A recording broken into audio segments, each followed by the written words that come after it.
Hello everyone, I welcome you all to this video lecture. इस lecture में हम लोग भारत के संविधान की जो ऐतिहासिक पृष्ठभूमि है उसके बारे में बात करेंगे, क्योंकि हमको पता है कि हमारा संविधान जो है 26 जनवरी 1949 को जो है बन करके तैयार होता है। उस दिन हम लोग इसको पूरा लागू कर देते हैं। हालांकि संविधान के कुछ प्रावधान जो है हमने 26 नवंबर 1948 को ही लागू कर दिए थे, लेकिन पूरा संविधान जो है हमारा 26 जनवरी 1949 को तैयार हुआ था। लेकिन जो संविधान है उसके बनने की पूरी एक लंबी प्रक्रिया रही है, उसके ऐतिहासिक जो है पृष्ठभूमि रही है, तो हम उसको समझने की कोशिश करेंगे। क्योंकि हमारा जो संविधान था वो केवल जो 2 साल 11 महीने वाला टाइम पीरियड है उसमें नहीं बना था, बल्कि उसके कई प्रावधान जो है हमारे जो कॉलोनियल हिस्ट्री रही है, हमारा उपनिवेश ब्रिटिश साम्राज्य के अंतर्गत उसका बहुत सारे प्रावधान उसके ब्रिटिश साम्राज्य के अंदर बने हुए थे, उनको जो है हमारे संविधान में जगह दी गई है। तो इस वीडियो में हम लोग समझने की कोशिश करेंगे कि किस तरीके से ईस्ट इंडिया कंपनी का शासन और फिर उसके बाद ब्रिटेन का प्रत्यक्ष शासन, उसका जो है भारत के संविधान के बनने में एक योगदान रहा है। तो देखिए, सबसे पहले हम समझते हैं, क्योंकि एक लंबी यात्रा है, हमें जो है 1600 ईस्वी में जब ईस्ट इंडिया कंपनी का गठन होता है और वो भारत आती है व्यापार करने के लिए और बाद में जो है वो शासन करने लगती है, तो वहाँ से वो किस तरीके से जो है भारत पर नियंत्रण स्थापित करती है और किस तरीके से जो है भारत में कानून जो है लागू करती है, तो उसकी एक पूरी यात्रा रही है। उसको हम समझने की कोशिश करेंगे, क्योंकि बहुत ही कॉम्प्लेक्स जो है यात्रा है। तो देखिए, हम बोल रहे हैं कि 1600 ईस्वी में ईस्ट इंडिया कंपनी का गठन।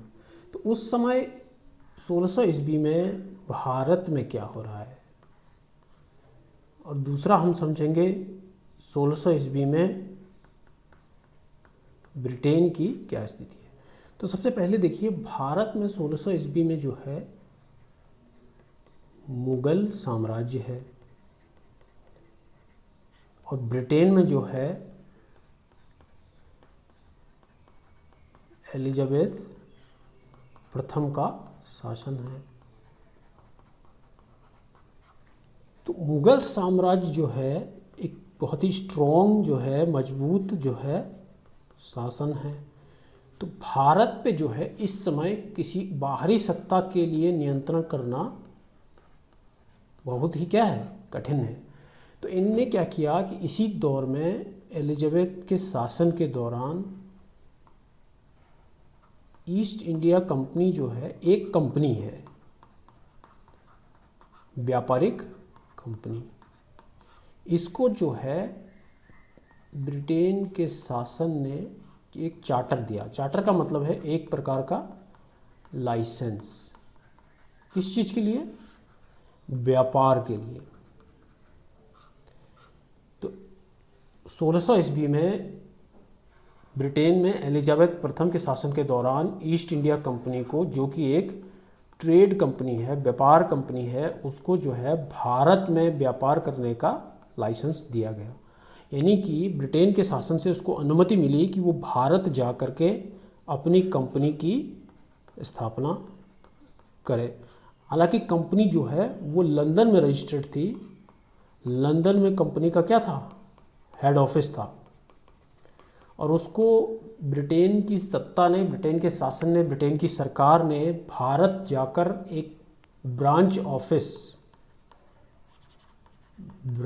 ऑफिस जो है बनाने की अनुमति दी। तो ये देखिए, ये लंदन में ईस्ट इंडिया कंपनी का ऑफिस है, जिसका नाम हम ईस्ट इंडिया हाउस रखा गया था। और यहाँ से उसको भारत जो है जाकर के वहाँ कंपनी की ब्रांच इस्टेब्लिश करने के लिए और वहाँ से जो है भारत से व्यापार करने की अनुमति दी गई, एक लाइसेंस दिया गया जिसे चार्टर कहा गया। तो ये जो है बैकग्राउंड है इसका। तो जब ईस्ट इंडिया कंपनी भारत आती है, ये जो ईस्ट इंडिया कंपनी है जिसका हेड ऑफिस जो है लंदन में है, तो ये भारत आई। तो हमने क्या बोला, उस समय भारत में मुगल शासन है, और मुगल शासन हमने बोला कि बहुत ही मजबूत है। तो कंपनी क्या करेगी कि वो सीधा नियंत्रण, प्रत्यक्ष नियंत्रण नहीं एस्टेब्लिश कर पाएगी। तो वो मुगल शासकों से व्यापार की अनुमति मांगती है और वहाँ से जो है व्यापार की अनुमति मांगने से लेकर के 26 नवंबर 1950 को संविधान बनने तक कंपनी किस तरीके से जो है एडमिनिस्ट्रेटिव यानी प्रशासनिक तौर पे भारत में अपना संचालन करती है, किस तरीके से व्यापार करती है, उसको लेकर के एक कानूनों का एक विकास होता है। उसी को हम संवैधानिक विकास के रूप में देखते हैं। तो हमने क्या बोला कि कंपनी ईस्ट इंडिया कंपनी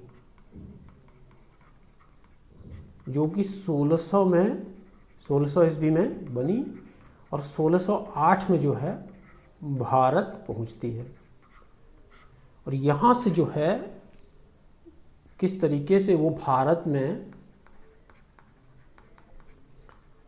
अपनी सत्ता की स्थापना करती है और किस तरीके से जो है कानूनों का निर्माण करती है। यही जो है बाद में भारत के संविधान में इनका प्रभाव दिखाई देता है। इसी को हम संविधान की ऐतिहासिक पृष्ठभूमि के रूप में पढ़ते हैं।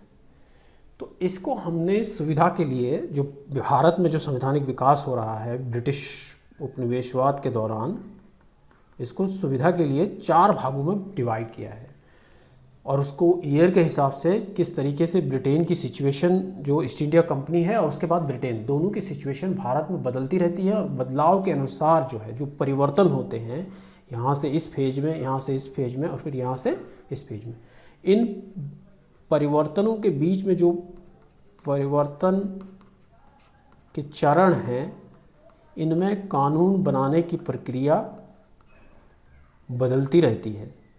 उन्हीं का अध्ययन हम लोग इसमें कर रहे हैं। तो इसमें हमने किस तरीके से ईस्ट इंडिया कंपनी भारत आती है और उसमें किस तरीके से वो उसका एक भारत में विकास होता है, किस तरीके से वो ऑपरेट करती है, किस तरीके से वो कानून बनाती है और किस तरीके से वो व्यापार करती है, इसको हमने सुविधा के हिसाब से 4 फेजेज में डिवाइड किया है। टोटल 4 चरण हैं ब्रिटेन के भारत में।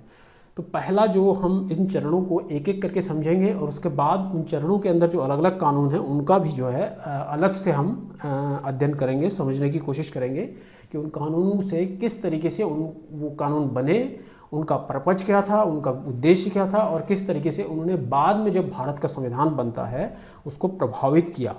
तो पहले चरण में देखिए अस्थायी व्यवस्था हमने यहाँ लिखा हुआ है। पहला चरण संविधान, भारत के संविधान पे जो ब्रिटिश उपनिवेशवाद के अवशेष हैं उसका प्रभाव, उसमें पहला चरण हम देख रहे हैं अस्थायी व्यवस्था जो 1608 में, जो जबकि हमने बोला कि ईस्ट इंडिया कंपनी भारत पहुंचती है, वहाँ से लेकर 1773 तक का फेज़ है। इसको हमने अस्थायी व्यवस्था कहा है। उसको हम आगे समझने की कोशिश करेंगे क्यों हम इस फेज को यानी पहले चरण को अस्थायी व्यवस्था कह रहे हैं। उसके बाद आता है दूसरा फेज जिसको हमने ईस्ट इंडिया कंपनी का शासन कहा है, जो 1773 से 1858 के बीच चलता है।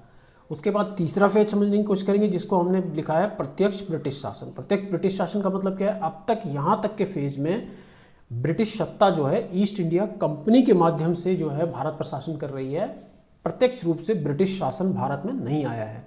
लेकिन 1858 में भारत में जो है ब्रिटिश राजतंत्र का प्रत्यक्ष शासन स्थापित हो जाता है। तो यहाँ से एक चरण चेंज हो जाता है, ये तीसरे चरण में प्रवेश करते हैं। फिर उसके बाद हमने ये 1946 लिखा है, भारत की स्वतंत्रता के हम बहुत पास पहुँच चुके हैं। तो यहाँ से एक नया फेज परिवर्तित होता है और यहाँ से हम चौथे चरण में प्रवेश करते हैं, संविधान निर्माण की प्रक्रिया होती है। इन फेजेज को हम समझेंगे, पर उससे ज़्यादा हम समझने की कोशिश करेंगे कि हमने ये जो बीच में गैप है एक फेज से दूसरे फेज में जाने का, तो ये क्यों फेज बदल रहा है, संविधान निर्माण का उस पर क्या प्रभाव पड़ रहा है, उसको हम समझने की कोशिश करेंगे। तो सबसे पहले हम देखिए इसको समझने की कोशिश करते हैं कि हम इसको अस्थायी व्यवस्था जो पहला चरण है भारत के संविधान बनने का, या एक कह सकते हो ईस्ट इंडिया कंपनी का भारत में जो प्रभाव है उसको, पहले एक चीज़ और हम यहाँ पर क्लियर कर देते हैं कि देखिए भारत का संविधान जो बना है वो इसी फेज के दौरान बना है जिस पे हम अभी इसको हम हाईलाइट कर रहे हैं, यानी कि 1946 से 1950 के बीच जो भारत के नेता हैं, जो भारत के स्वतंत्रता सेनानी हैं, उन्होंने इस दौरान संविधान बनाया। लेकिन हम पीछे बैकग्राउंड को पढ़ रहे हैं क्योंकि पीछे ब्रिटिश उपनिवेशवाद के दौरान संविधान निर्माण के क्षेत्र में या कानून निर्माण के क्षेत्र में जो कुछ भी हुआ उसका प्रभाव हमें संविधान पे दिखाई देता है। तो इसको इन 3 फेजेज को पढ़ने से ही हमें भारतीय संविधान के बहुत सारे प्रावधान और उसके बनने की प्रक्रिया और उसके जो है जो फिलॉसफी है उसके पीछे की, उसको उसके बीच में एक कनेक्टिविटी हमें बनानी पड़ती है। तो उस कनेक्टिविटी को समझने के लिए हम इन सारे फेजेज को समझेंगे। तो चलिए शुरू करते हैं। पहले हम जो है इसमें अस्थायी व्यवस्था का दौर है, जिसमें ईस्ट इंडिया कंपनी एक बड़ी कंपनी नहीं है, मतलब उसका कोई नियंत्रण नहीं है, वो केवल जो है व्यापार के उद्देश्य से जो है भारत के जो स्थानीय शासक हैं उनके साथ जो है एक प्रकार की अंतर्क्रिया करती है, एक प्रकार से उनके साथ संबंध बनाती है। तो उसको समझने की कोशिश करते हैं। तो हमने बोला कि 1608 में जब ईस्ट इंडिया कंपनी भारत आती है तो उस समय भारत में मुग़ल शासन है अकबर का। अकबर का शासन लगभग समाप्त हो रहा था और जहांगीर का जो है शुरू हो रहा था। इस दौर में जो है जहांगीर के शासन में जब ये पहुंचती है तो सबसे पहले वो सीधा भारत के ऊपर नियंत्रण नहीं करती है, क्योंकि भारत में मुग़ल सत्ता जो है बहुत ज़्यादा मजबूत है। तो वो क्या करती है, वो मुग़ल शासन से व्यापार करने की परमिशन लेती है, अनुमति लेती है। तो मुग़ल जो शासन है वो उसको भारत में व्यापार करने के लिए लाइसेंस देता है, चार्टर देता है और परमिशन देता है कि आप भारत में जो है ट्रेड कर सकते हैं। उनको सबसे पहले जब ट्रेड करने की परमिशन मिली तो उन्होंने शुरू में 1608 से शुरू के दौर में जो है मछलीपत्तनम, आगरा, सूरत, भड़ौच, मछलीपत्तनम जो कि आंध्र प्रदेश में है, आगरा जो कि यूपी में है, उत्तर प्रदेश में है, सूरत जो कि गुजरात में है, भड़ौच भी गुजरात में है और अहमदाबाद में। तो गुजरात, यूपी और कुछ जो है दक्षिण भारत का जो इलाका है वहाँ पर पहली फैक्ट्रियाँ जो है कंपनी लगाती है। उसके बाद उसके कुछ साल बाद देखेंगे 1633 में अंग्रेज पहली बार जो है बंगाल पहुंचते हैं। तो वहाँ पर जो है हरिहरपुर और बालासोर जो कि पहली फैक्ट्रियाँ उन्होंने लगाई वहाँ पर बंगाल में। वो जो आजकल उड़ीसा में आता है, लेकिन पहले उड़ीसा जो है बंगाल का भाग था, तो इसलिए हम यहाँ पर वर्तमान उड़ीसा भी लिख दिए हैं। तो वहाँ पर फैक्ट्री खोलने की उनको अनुमति मिलती है। उसके बाद 1639 में वांडीवास के अधिकारी ने मद्रास में कंपनी को सेंट जॉर्ज किला, एक ये बहुत इंपॉर्टेंट है, कभी कभी प्रीलिम में भी पूछ लिया जाता है कि सेंट जॉर्ज किला कहाँ है या उसको बनाने की अनुमति कब मिली, और मुद्रा चलाने की अनुमति दी गई। तो आप जो है धीरे धीरे देखिए, आप इसको समझ रहे हैं कि जो हम ईयर वाइज बता रहे हैं, अब कंपनी जो है अपना व्यापार का विस्तार कर रही है, लेकिन अभी भी ये राजनीतिक नियंत्रण के लिए बराबर मजबूत नहीं हुई है। जैसा कि हमने बोला कि अभी तक यहाँ तक हम देख रहे हैं कि जो ब्रिटेन है, जो ईस्ट इंडिया कंपनी है, वो मुग़ल शासकों की तुलना में बहुत कमज़ोर है। उसके पास इतनी क्षमता नहीं है कि वो सीधे भारत के ऊपर राजनीतिक नियंत्रण स्थापित करना शुरू कर दे।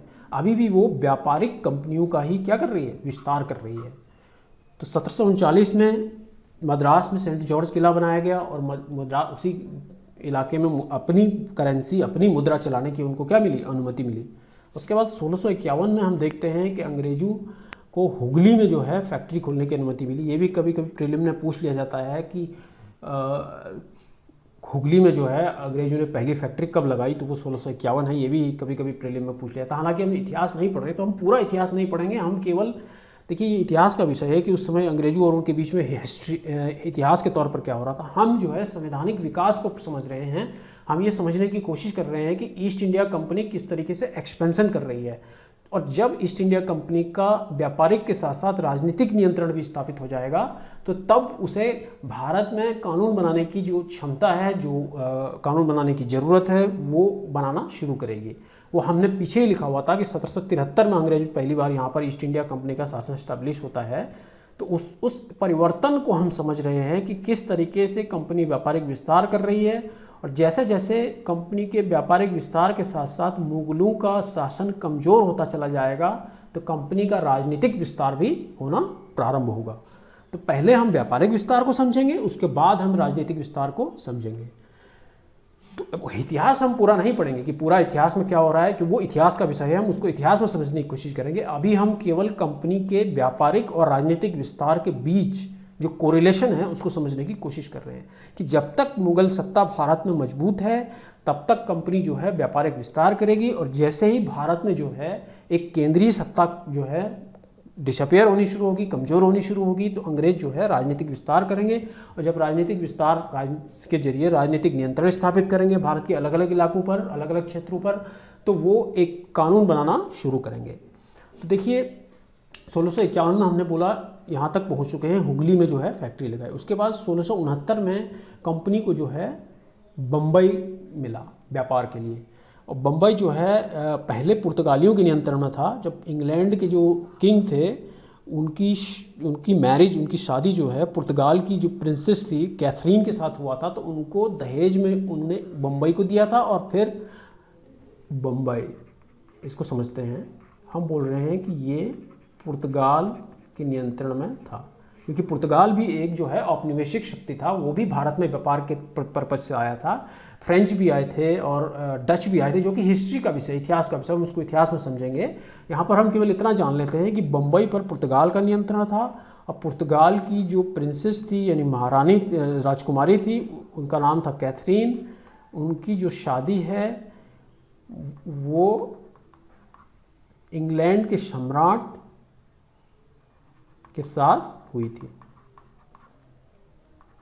चार्ल्स द्वितीय के साथ। उनको ये पुर्तगाल ने इसके बदले में दहेज के तौर पर बम्बई को दे दिया। उस समय उसको बम्बई कहते थे, आज मुंबई बोलते हैं। चूँकि हम ऐतिहासिक दृष्टिकोण से शब्दों का इस्तेमाल कर रहे हैं, तो इसलिए हम इसको बम्बई कह रहे हैं। तो इससे सम्राट को दहेज में जो बम्बई मिला था, इसने उसको कंपनी को दे दिया और व्यापार करने का अधिकार कंपनी को बम्बई पे मिल गया 1669 में।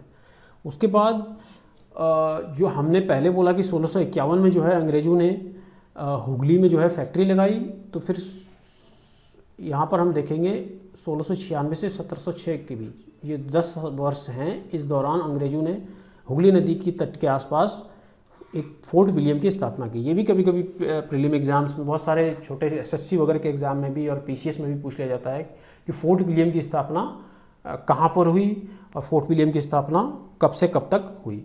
उसके बाद 1717 में फिर यहाँ से समझने की कोशिश करेंगे। देखिए हम यहाँ पर 1706, अब यहाँ से थोड़ा सा चेंज होना शुरू होता है, क्योंकि 1707 में मुग़ल शासन का जो सबसे आखिरी मजबूत शासक था औरंगजेब, उसकी मृत्यु हो जाती है।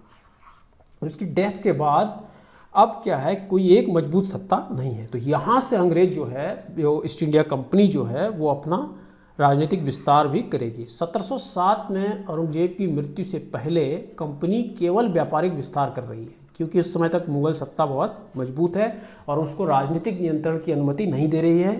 लेकिन 1707 में औरंगजेब की डेथ के बाद, मृत्यु के बाद, 1707 के बाद लगातार कंपनी का धीरे धीरे जो है राजनीतिक विस्तार होना शुरू होगा। अब जब राजनीतिक विस्तार होगा तो फिर एक टाइम के बाद उनको ज़रूरत महसूस होगी कि भाई अब इसको रेगुलेट करने के लिए, अपने प्रशासन को रेगुलेट करने के लिए, ईस्ट इंडिया कंपनी के व्यापार को अपने तरीके से रेगुलेट करने के लिए और अधिक से अधिक मुनाफा कमाने के लिए नए नए कानून बनाए जाएंगे। वही कानून बाद में भारतीय संविधान में अवशेष के रूप में हमें देखने को मिलते हैं। तो ये इस प्रोसेस को हम समझ रहे हैं कि किस तरीके से ईस्ट इंडिया कंपनी अपने व्यापारिक विस्तार के लिए जो कानून लागू कर रही थी, उन कानूनों का किस तरीके से बाद में भारत के संवैधानिक और राजनीतिक तंत्र पर प्रभाव देखने को मिलता है। उसी प्रभाव को हम यहाँ पर समझने की कोशिश कर रहे हैं। हम इतिहास को नहीं समझ रहे हैं, हमें ये जो इतिहास की टाइमलाइन देख रहे हैं, इसको हमें केवल संवैधानिक दृष्टिकोण से समझना है, किस तरीके से ईस्ट इंडिया कंपनी का राजनीतिक विस्तार भारत के संविधान में दर्पण की तरह हमें दिखाई देता है। तो अब हम यहाँ 1717 में हम कह रहे हैं कि फर्रुखशियर जो कि मुग़ल सम्राट है, उससे ईस्ट इंडिया कंपनी को जितना भी मुग़ल साम्राज्य का जो एरिया है उसमें रहने, निवास करने और ट्रेड करने, व्यापार करने का फरमान मिलता है। उसके बाद इस दौरान धीरे धीरे कंपनी लगातार पैसे कमाती है और फ्रांसीसियों के साथ संघर्ष करती है, तो उसका नियंत्रण जो है बढ़ता चला जाता है। और फाइनली जो है 1787 में पहली बार प्लासी के युद्ध में वो बंगाल के शासक को हरा देती है। यानी यहाँ पर उसका भारत के शासकों से पहला बड़ा युद्ध होता है। जीतने के बाद इसको 24 परगना, जो कि बंगाल का एक ज़िला है पश्चिम बंगाल का, यहाँ की जिम्मेदारी मतलब रेवेन्यू, राजस्व इकट्ठा करने का अधिकार मिलता है। उसके बाद 1760 में मिदनापुर, बर्दवान और चिटगांव, ये सब बंगाल है। बंगाल में ही सबसे पहले जो है कंपनी ने भारत के शासकों को हराना शुरू किया। भारत के जो स्थानीय शासक हैं, मिदनापुर, बर्दवान और चिटगांव के गांव प्राप्त होते हैं। यहाँ भी उसको रेवेन्यू राजस्व इकट्ठा करने का अधिकार मिलता है। उसके बाद 1764 से 1765 के बीच इस दौरान बक्सर का युद्ध होता है और बक्सर के युद्ध में अंग्रेज जो है जीत जाते हैं। तो अंग्रेज हराते हैं तो इलाहाबाद की संधि होती है। किस वो इतिहास में हम नहीं जाएंगे, अभी आप बक्सर के युद्ध पर जा सकते हैं कि बक्सर का युद्ध में क्या क्या हुआ, वो हिस्ट्री का सब्जेक्ट है। हमें केवल कनेक्टिविटी बनानी है, जो लड़ाई हो रही है, जो ऐतिहासिक घटनाएं हो रही हैं, वो किस तरीके से कंपनी के राजनीतिक नियंत्रण और कंपनी के द्वारा भारत पर लागू किए जाने वाले कानून, वहाँ तक की जो प्रक्रिया है हम उसको केवल समझ रहे हैं। तो यहाँ से क्या होता है, जब इलाहाबाद की संधि होती है तो कंपनी पूरी तरीके से जो है पश्चिम बंगाल को अपने नियंत्रण में ले लेती है। तो यहीं से हम बोल रहे हैं कि बक्सर युद्ध के बाद भारत में अंग्रेजी प्रशासन की फाउंडेशन या नींव बननी शुरू होगी। इससे क्या हुआ, बंगाल में नवाब का जो शासन है उसका डिक्लाइन हो गया, अंत हो गया, और यहाँ से द्वैत शासन हम इसको समझने की कोशिश करेंगे ये क्या है अगले वाले में, की स्थापना होती है। बक्सर युद्ध के बाद अंग्रेज भारत में सबसे बड़ी शक्ति बनकर आते हैं।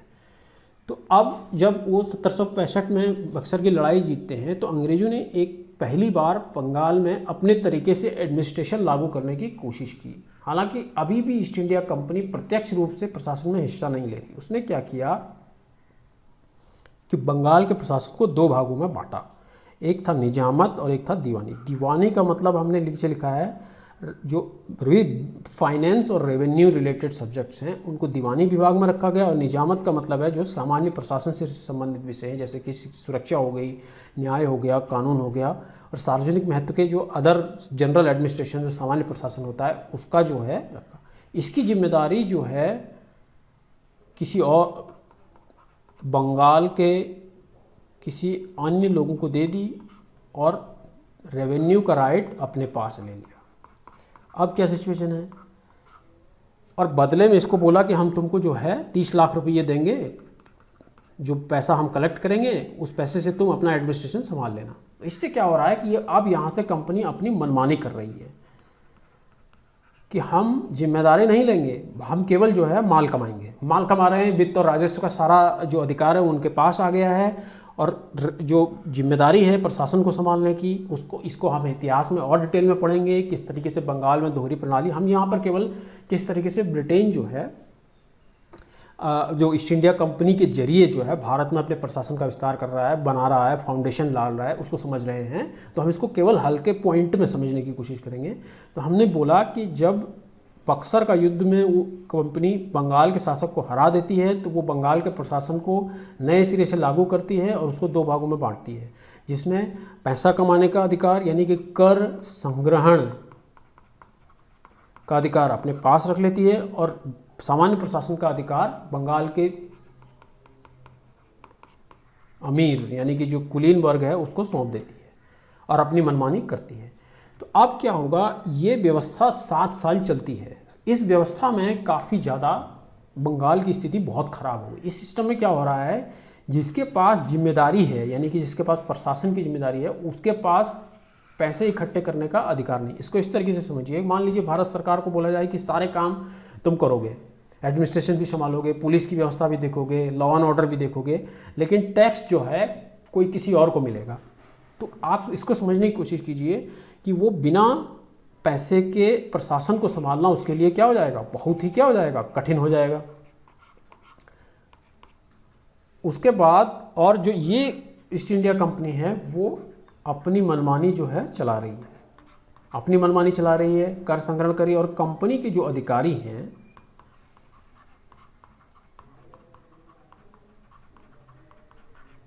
वो भ्रष्टाचार के जरिए मुनाफा क्या करेंगे, कमाएंगे।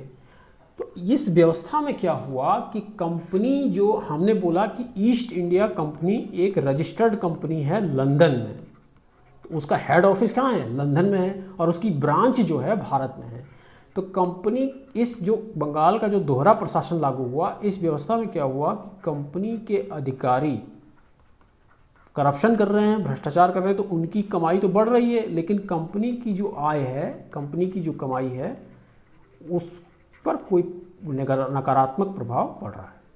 ये हुआ तो जो लंदन में जो कंपनी थी, जो लंदन में जो कंपनी का हेड ऑफिस है, वो भारत के में जो कंपनी का ऑफिस है उसको फ़ोन करके, या उस समय तो फ़ोन नहीं था, टेलीग्राफ करके वो पूछ रहा है कि भाई आप जब पैसा कमा रहे हैं तो फिर कंपनी की जो आय है वो क्यों घट रही है। तो इसको रेगुलेट करना बहुत ज़रूरी है। ये बात जो कंपनी का हेड ऑफिस में जो लंदन में है, जिसको ईस्ट इंडिया हाउस बोलते थे, वो हाउस में वो हेड ऑफिस ये रियलाइज़ कर रहा है कि कंपनी में जो है, जो कंपनी का जो व्यापार है उसमें भ्रष्टाचार हो रहा है और उसकी कमाई जो है भ्रष्ट अधिकारियों के पास जा रही है, कंपनी को उसका फ़ायदा नहीं हो रहा है। तो ये सोचते हुए कंपनी का जो लंदन का ऑफिस था उसने ब्रिटेन की संसद, इसको लंदन में जो कंपनी का ऑफिस है, जिसको हमने पहले ही बोला था east India house, east India house, वो बोल रहा है ब्रिटिश पार्लियामेंट को कि भारत में जो कंपनी की ब्रांच है वहाँ पर कामकाज क्या चल रहा है, व्यापार डाउन हो गया है और कंपनी का जो राजस्व है वो घट रहा है और कंपनी के जो भ्रष्ट अधिकारी हैं उनका राजस्व बढ़ रहा है। तो ये इस सिचुएशन को देखते हुए कंपनी के हेड ऑफिस ने ब्रिटिश पार्लियामेंट को ये दरख्वास्त की, ये रिक्वेस्ट की कि वो कंपनी को विनियमित करने के लिए, प्रशासित करने के लिए कानूनों का निर्माण करें। यहीं से जो है बंगाल की जो दोहरी प्रणाली है, इसकी वजह से ईस्ट इंडिया कंपनी को जो राजस्व की हानि होती है, क्योंकि ईस्ट इंडिया कंपनी के अधिकारी भ्रष्टाचार करके खुद कंपनी की कमाई को अपनी जेब में डाल लेते हैं और उसके बदले में किस तरीके से वो होता है वो इतिहास का विषय है, हम उसमें नहीं जाएंगे। अभी हम सिंपल इतना समझा देते हैं। इसकी वजह से जो हुआ, भारत में ब्रिटेन की संसद ने ईस्ट इंडिया कंपनी को, जिसका हेड ऑफिस लंदन में है और उसकी एक ब्रांच भारत में है, उसको रेगुलेट करने के लिए कानून बनाने की प्रक्रिया शुरू की। अब यहाँ से कानून बनाना शुरू होता है। हमने पूरा आपको बैकग्राउंड अब समझा दिया। बैकग्राउंड को एक बार समरी में फिर से देख लेते हैं। हमने कहा कि जब कंपनी जो है एक कंपनी है जो व्यापार करती है, उसका नाम ईस्ट इंडिया कंपनी है, उसका हेड ऑफिस जो है लंदन में है, जिसको ईस्ट इंडिया हाउस कहते हैं। वो भारत व्यापार करने आती है और जब भारत में मुगल सत्ता कमज़ोर हो जाती है तो वो राजनीतिक विस्तार शुरू करती है और राजनीतिक विस्तार के बाद के दौर में जब वो बंगाल पे अपना नियंत्रण स्थापित करती है तो वहाँ पर जो है उस बंगाल में जो उसने दोहरी प्रणाली लगाई, जिसमें उसने प्रशासन की जिम्मेदारी जो है वो कुलीन वर्ग को दे दी और रेवेन्यू कलेक्ट करने या टैक्स कलेक्ट करने की जो जिम्मेदारी वो अपने पास रखी। उसकी वजह से क्या हुआ, कंपनी के अधिकारियों ने भ्रष्टाचार करना शुरू कर दिया, जिसका फ़ायदा कंपनी के अधिकारियों को मिला और सारी कमाई उनकी जेब में चली गई और कंपनी को जो है बहुत सारा नुकसान हुआ।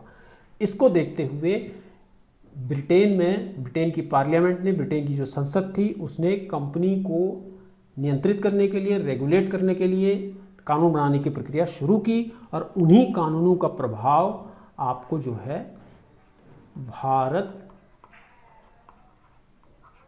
की राजनीतिक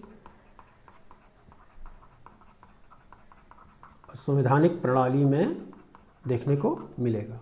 इसीलिए हम भारत के संविधान को समझने के लिए इसका अध्ययन कर रहे हैं। तो इसने सबसे पहले ब्रिटेन की पार्लियामेंट ने कानून बनाया रेगुलेटिंग अधिनियम 1773। ये कानून जो बनाए हैं अलग अलग फेज में, हम इनको अलग से समझने की कोशिश करेंगे, जो कि बहुत ज़रूरी है समझना। इस लेक्चर में हम लोग केवल फेज जो अलग अलग चरण हैं कानून बनाने के ब्रिटिश पार्लियामेंट के द्वारा, ईस्ट इंडिया कंपनी के द्वारा, उसको हम केवल पॉइंट आउट करेंगे। उसके बाद हम इन सारे कानूनों को, जैसे 1773 में रेगुलेटिंग एक्ट है, 1784 में पिट्स इंडिया अधिनियम है, 1786 का एक अधिनियम है, फिर 1813 में चार्टर अधिनियम है, उसके बाद 1833 में चार्टर अधिनियम है और एक यहाँ पर एक और अधिनियम है जिसको हम समझेंगे बाद के लेक्चर में। 1793 में भी एक चार्टर अधिनियम लागू हुआ था, उसको हम यहाँ पर स्लाइड में ऐड करना भूल गए थे, ये भी ऐड कर लेंगे।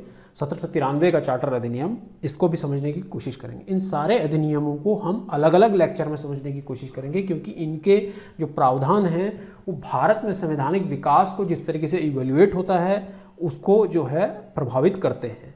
तो इसको हम पूरी तरीके से बाद में समझने का प्रयास करेंगे अलग अलग लेक्चर में। हर अधिनियम को हम एक अलग लेक्चर में समझने की कोशिश करेंगे ताकि हम संविधान की जो ऐतिहासिक पृष्ठभूमि है उसको एक सिंप्लीफाइड तरीके से और बहुत डीप में समझने की कोशिश करेंगे। तो अब यहाँ पर हमने फेज बताए, हमने बोला कि हर कानून को हम अलग अलग पढ़ेंगे, लेकिन हम यहाँ पर अलग अलग चरण क्यों आ रहा है और उसमें क्या हो रहा है उसको समझने की कोशिश कर रहे हैं। तो हमने बोला पहला चरण हमने यहाँ बोला था, ये पहला चरण हमने बोला अस्थायी व्यवस्था का है, जिसमें जो है कंपनी बहुत कमज़ोर है और भारत के शासक मजबूत हैं। उसमें व्यापारिक विस्तार होगा और उसके बाद राजनीतिक विस्तार होगा, और एक बार बंगाल में जब नियंत्रण स्थापित हो जाएगा तो उसके बाद हम दूसरे चरण में जाएंगे जिसमें कानून बनते हैं। उसके बाद तीसरा चरण आता है जिसको हमने लिखा है प्रत्यक्ष ब्रिटिश शासन, मतलब कि ईस्ट इंडिया कंपनी के शासन को समाप्त कर ब्रिटिश राजतंत्र का भारत के ऊपर प्रत्यक्ष नियंत्रण स्थापित हो जाएगा 1858 में। अब इस फेज को जो ये चेंज हो रहा है, देखिए चेंज को समझना बहुत ज़रूरी है, तभी हम समझ पाएंगे कि कानूनों के निर्माण की प्रक्रिया में लगातार बदलाव क्यों आ रहा है। तो हमने यहाँ बोला कि 1858 तक कंपनी का शासन है और 1858 के बाद ब्रिटिश पार्लियामेंट का ब्रिटेन के राजतंत्र का प्रत्यक्ष शासन हो जाएगा। तो यहाँ पर अब हम तीसरे चरण में प्रवेश कर रहे हैं। अभी तक हमने 2 चरण समझे हैं, अब हम तीसरे चरण में जा रहे हैं जो है प्रत्यक्ष ब्रिटिश शासन का चरण। तो अब ऐसा क्यों हुआ इसको समझते हैं। हमने बोला कि 1773 से लेके 1858 तक कंपनी का शासन, फिर 1858 में प्रत्यक्ष ब्रिटिश शासन की स्थापना होती है। तो यहाँ पर क्या हो रहा है ऐसा जो चेंज आया, तो इसका कारण देखिए 1857 में भारत के जो स्थानीय शासक हैं वो विद्रोह कर देते हैं। विद्रोह से क्या होता है, कंपनी का शासन पूरी तरीके से तीतर बीतर हो जाता है। तो यहाँ से ब्रिटेन के जो शासक हैं, ब्रिटिश शासक हैं,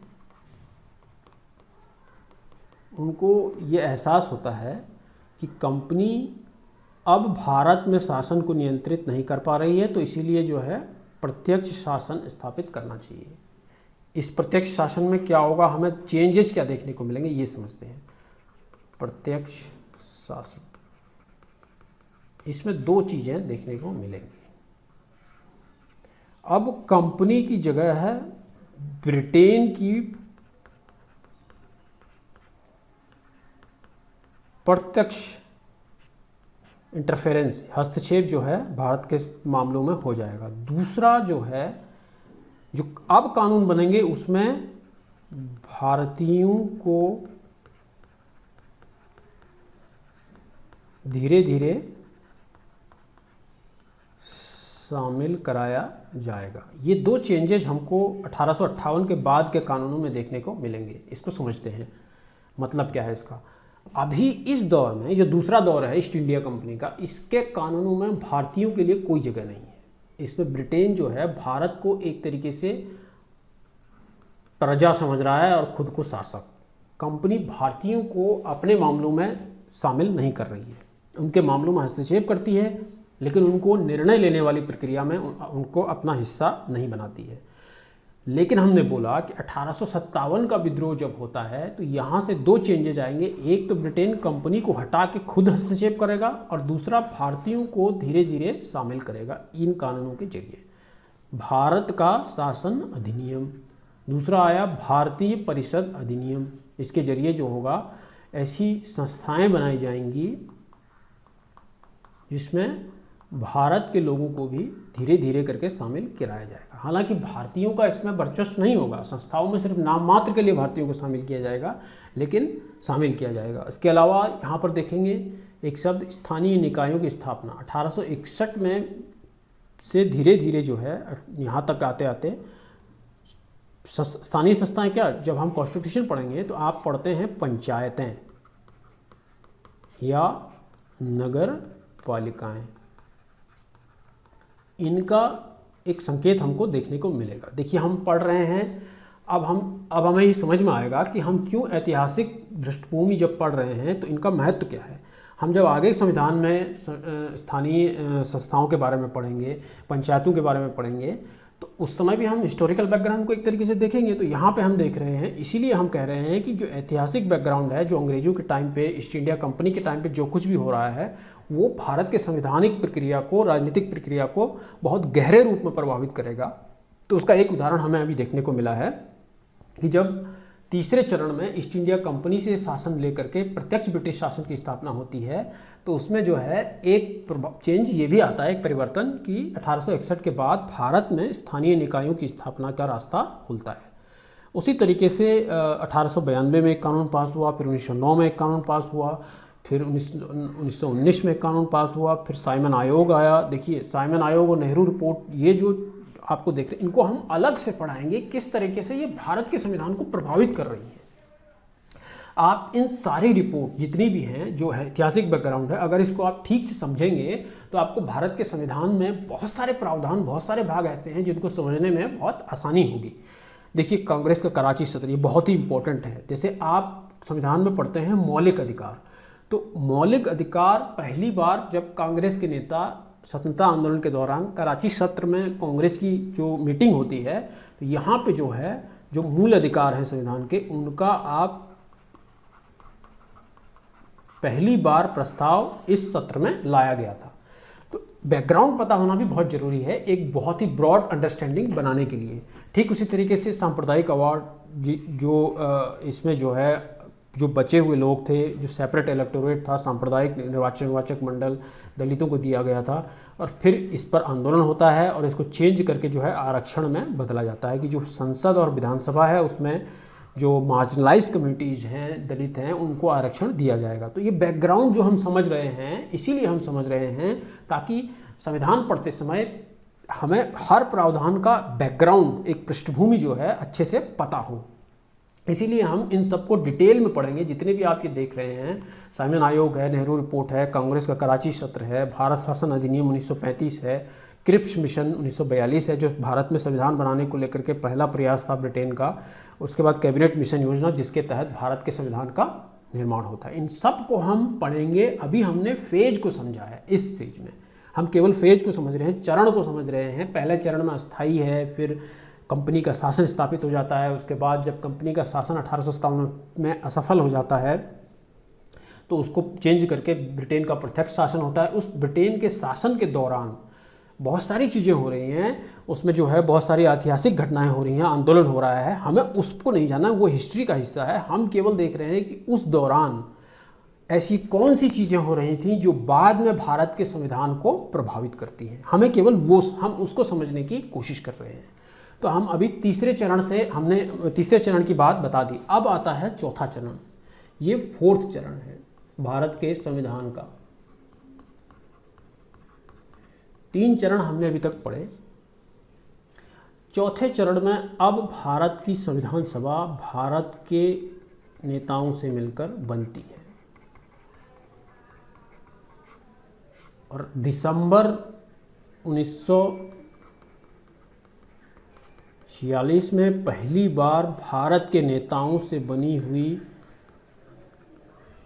संविधान सभा की पहली बैठक होती है। अब इसमें ब्रिटेन का प्रभाव खत्म हो चुका है। अब जो कुछ भी हो रहा है वो भारत में हो रहा है। भारत अपना संविधान बनाने की कोशिश कर रहा है और ये बनाना शुरू होगा। इसको भी हम समझने की कोशिश करेंगे। हमने कहा कि संविधान निर्माण की संविधान सभा का गठन कैबिनेट मिशन योजना के तहत हुआ था। ये लास्ट में हम देख सकते हैं 1946 में, और इसके तहत जो संविधान सभा बनाई गई, किस तरीके से बनाई गई इस प्रक्रिया को हम अगले लेक्चर में समझेंगे। अभी हमने पूरा नहीं समझा। अभी हमने केवल समझा है कि अलग अलग चरण में ब्रिटिश उपनिवेशवाद के दौरान वो कौन कौन सी वैधानिक और संवैधानिक घटनाएं होती हैं जो बाद में जाकर के भारत के संविधान निर्माण को प्रभावित करती हैं, भारत के संविधान की भाषा, भारत के संविधान की में जो संस्थाएं स्थापित की गई हैं उनके निर्माण में क्या क्या भूमिका होती है उसको समझेंगे।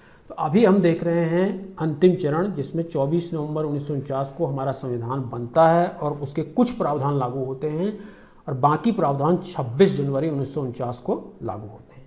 तो ये 4 फेजेज हमने इसमें समझे। अब अभी ऐतिहासिक पृष्ठभूमि पूरी नहीं हुई, अभी तो सिर्फ शुरुआत है, ये एक ओवरव्यू है। देखिए हम इसको डिटेल में समझने की कोशिश करेंगे, क्योंकि डिटेल में समझना इसलिए ज़रूरी है कि आप देखिए कि भारत का संविधान बहुत ही जटिल संविधान है, बहुत बड़ा संविधान है। तो उसमें बड़ा इसलिए है कि ऐसा नहीं है कि 24 नवंबर 49 को बना या 46 को बनना शुरू हुआ तो 3 साल में सारे प्रावधान नेताओं के दिमाग से निकले और उनको रख दिया गया, ऐसा नहीं है। उसके पीछे बहुत बड़ा ऐतिहासिक जो है एक बैकग्राउंड है, पृष्ठभूमि है, और उसके उपनिवेशवाद के बहुत सारे अवशेष भी हैं उसमें। तो उसको हम समझेंगे, अलग अलग तरीके से समझेंगे, हर अधिनियम को हम समझने की कोशिश करेंगे। हम शुरुआत करेंगे, हमने बोला कि भारत में संविधान जो ईस्ट इंडिया कंपनी द्वारा कानून बनाने की प्रक्रिया है वो यहाँ से 1973 से शुरू होती है। 1946 में 1949 में जाकर के संविधान निर्माण की प्रक्रिया पूरी होती है, जो 1773 में रेगुलेटिंग अधिनियम से शुरू होकर के 1949 में 26 जनवरी को पूरी होती है। इस पूरे चरण में जो कुछ भी संवैधानिक प्रक्रिया के तहत हुआ उसको हम पढ़ने की, समझने की कोशिश करेंगे और ये जानने की कोशिश करेंगे कि कैसे उन्होंने भारत के संविधान के प्रावधानों को, उसकी प्रक्रियाओं को और उसकी संस्थाओं को प्रभावित किया है। बहुत सारी संस्थाएं उस दौरान बनी, उनका ट्रांसफॉर्मेशन होता है भारत के संविधान में आज जो हम देख रहे हैं, और उसको हम जो है समझने की कोशिश करेंगे। तो एक एक को अलग अलग लेक्चर में हम समझने की कोशिश करेंगे ताकि हमें आसानी हो। तो मिलते हैं हम अगले लेक्चर में, जो है यहाँ से रेगुलेटिंग अधिनियम से शुरू करते हैं।